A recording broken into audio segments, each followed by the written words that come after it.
verzoekt de regering haar angstige en politiek correcte houding ten aanzien van de islam te laten varen en de negatieve invloed van deze kwaadaardige ideologie die moet worden tegengegaan, verzoekt de regering de islam zoveel mogelijk uit Nederland te bannen en gaat over tot de orde van de dag.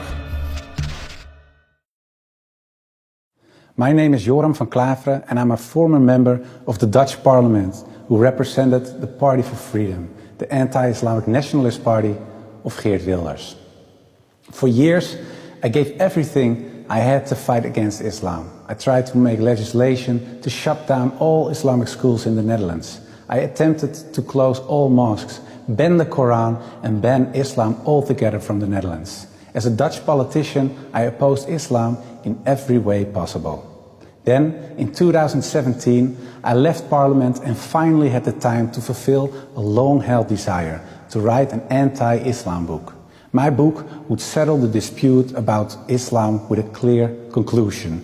Islam is a danger to Europe, to America, to the West and actually to the whole wide world.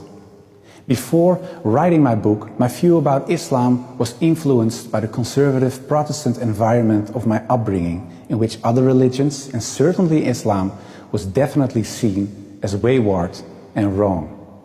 I was also influenced by the cultural aversion towards Islam that many Europeans have, which was a result of their historic clashes with the Islamic world. And of course, the fears and worries I experienced during years of studying comparative religion at the university formed my opinions. Remarkably, my studies at the university actually began on September 11, 2001. Many horrors would sadly follow, inside and outside of Europe. From the murder of columnist Theo van Gogh to kidnappings, anti-Semitic terror and beheadings, to haphazard stabs, truck attacks and suicide attacks, to the proclamation of the Caliphate by ISIS. There were even Muslims from the Netherlands who traveled as jihadists to Syria. These events confirmed and deepened my negative feelings about Islam and motivated me to join Wilders' party. I believed that Islam should be fought wherever possible. But as I began writing my book, I came across information that was at odds with the ideas I had. I learned that many of my ideas about Islam, stated by Orientalists, far-right Westerners, and even Islamic extremists, had little or no basis in historical Islam. My research often presented me with context and interpretations that were very different from those I had propagated for years in politics. A more nuanced image of Islam slowly developed in my mind. Seeking more information, I wrote to various academic authorities on Islam, including Professor Abdul Hakim Murad of Cambridge University. He pointed out various scholars, books and facts and advised me to read again and more deeply this time. One by one, my objections to Islam vanished. Islam was no longer a religion that promoted violence, hatred and anti-Semitism, or a religion that categorized women and non-believers as inferior humans and stridently opposed democracy. Slowly, my perspective of Islam was changing. I also received surprisingly satisfying Islamic answers to my existing Christian questions about specific dogmas such as the Trinity, the sacrifice of Christ, and original sin.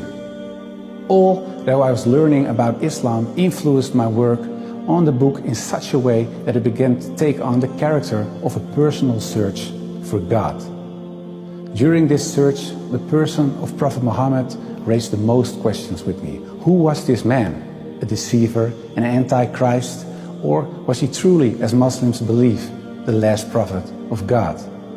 I started to read again about his life, but now without the previous biases I had.